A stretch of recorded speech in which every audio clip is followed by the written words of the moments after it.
नमस्ते, मैं डॉक्टर राधा माहली, घंटी आधारित शिक्षिका, अर्थशास्त्र विभाग, जेएलएन कॉलेज चक्रधरपुर, कोल्हान विश्वविद्यालय से।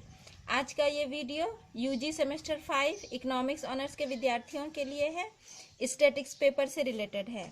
आज के इस वीडियो में हम लोग सीखेंगे कि डिस्क्रीट सीरीज में मीन डिविएशन फ्रॉम मोड का कैलकुलेशन हम लोग कैसे करेंगे। डिस्क्रीट सीरीज मतलब खंडित श्रेणी। खंडित श्रेणी के अंतर्गत बहुलक के पारिता माध्य विचलन की गणना करना हम लोग सीखेंगे। तो इसके लिए सबसे पहले हम लोग उदाहरण के रूप में एक प्रश्न लिए हैं। देखिए यहाँ प्रश्न दिया हुआ है, calculate mean deviation of the following data from mode. Mode से मीन डिविएशन हम लोग को करना है। यहाँ साइज लिखा हुआ है 4, 6, 8, 10, 12, 14, 16 और फ्रीक्वेंसी यानी कि बारंबारता 2, 1, 3, 6, 4, 3, 1 इस तरह से ये दी हुई है। तो प्रश्न में ये रो में रहता है, पंक्तियों में रहता है। इसको हम लोग सबसे पहले कॉलम में अरेंज कर लेंगे। तो x जो है हमारा साइज जो है वो x है, इसको कॉलम में लिख लेते हैं। 4, 6, 8, 10, 12, 14, 16।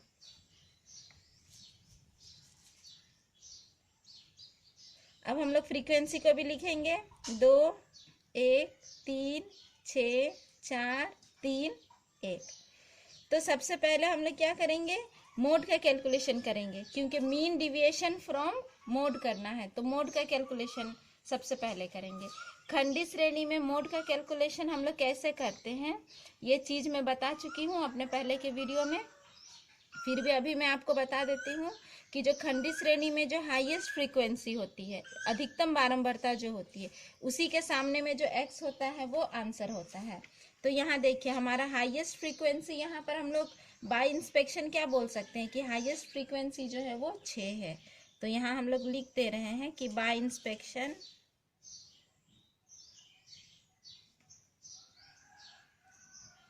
We can say highest frequency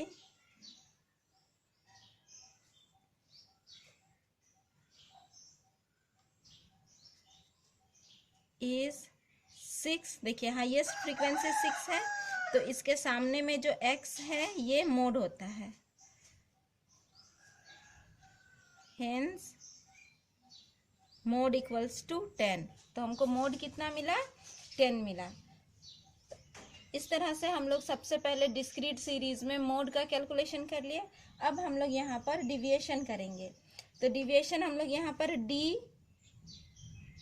DM0 करेंगे। निरपेक्ष मान यानी कि माइनस होगा भी तो हम लोग माइनस नहीं लिखेंगे।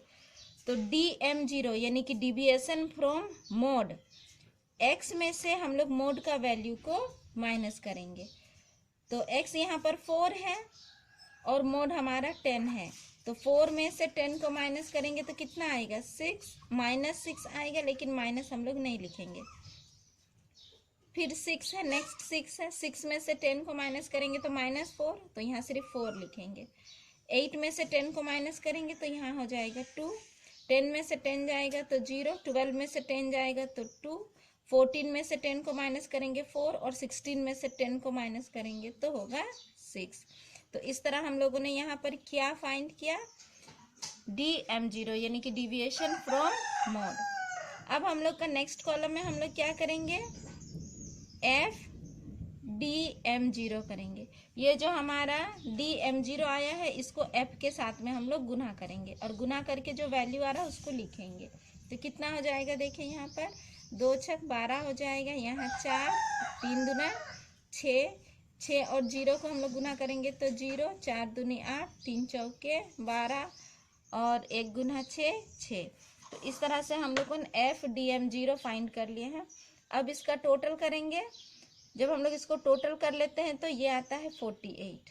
तो इस तरह से ये 48 आया। अब हम लोग यहाँ फॉर्मूला लिखेंगे, मीन डिविएशन फ्रॉम मोड। यहाँ पर लिखेंगे mean deviation from mode. Mean deviation from mode इस तरह से ऐसे इसका साइन होता है। मीन डिविएशन फ्रॉम मोड बराबर क्या हो जाएगा, सिग्मा F DM0 और डिवाइडेड बाय n। n के लिए हम लोग f को टोटल करते हैं। n के लिए हम लोग किसको टोटल करेंगे? f को टोटल करेंगे।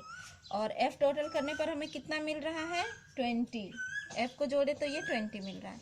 अब इसका वैल्यू को लिखेंगे तो DM0 कितना है? 48। तो हम लोग यहाँ पर लिखेंगे 48 और n कितना है? 20। तो 48 को हम लोग 20 से डिवाइड करेंगे तो ये कितना निकला? ये निकला 2.4। मीन डिविएशन फ्रॉम मोड कितना निकला? 2.4। ठीक है, तो इस तरह से हमारा मीन डिविएशन 2.4 हो गया। अब हम लोग इसका कोफिशिएंट निकाल सकते हैं। कोफिशिएंट हम लोग फाइंड कर रहे हैं, coefficient of mean deviation from mode. तो मीन डिविएशन फ्रॉम मोड और डिवाइडेड बाय क्या हो जाएगा? मोड। तो मीन डिविएशन फ्रॉम मोड कितना है? 2.4 और हमारा मोड कितना है? 10। तो ये कितना आ रहा है? 0.24। तो कोफिशिएंट जो है वो 0.24 आ रहा है। तो ये हो गया हमारा आंसर। तो इस तरह से हम लोग यहाँ आज का इस वीडियो में हम लोगों ने क्या सीखा कि डिस्क्रीट सीरीज में मीन डिविएशन फ्रॉम मोड का कैलकुलेशन हम लोग कैसे करेंगे। कभी कभी ऐसा होता है कि डिस्क्रीट सीरीज में आपको एक क्वेश्चन दिया रहता है और उसमें लिख देगा कि calculate mean deviation from mean and median and mode. तो आपको एक ही क्वेश्चन में तीनों को डिविएशन करके बताना पड़ेगा। नेक्स्ट मैं आगे के अपने वीडियोस में इस तरह के एक एग्जाम्पल आप लोगों के साथ शेयर करूंगी। लेकिन अभी के लिए फ़िलहाल आप लोगों ने ये सीख लिया कि डिस्क्रीट सीरीज में मीन डिविएशन फ्रॉम मोड का कैलकुलेशन कैसे किया जाता है। इस स्टेप्स को आप लोग याद रखिएगा। तो आज के वीडियो के लिए इतना ही। अगले वीडियो में मैं फिर उपस्थित होंगी। तब तक के लिए धन्यवाद।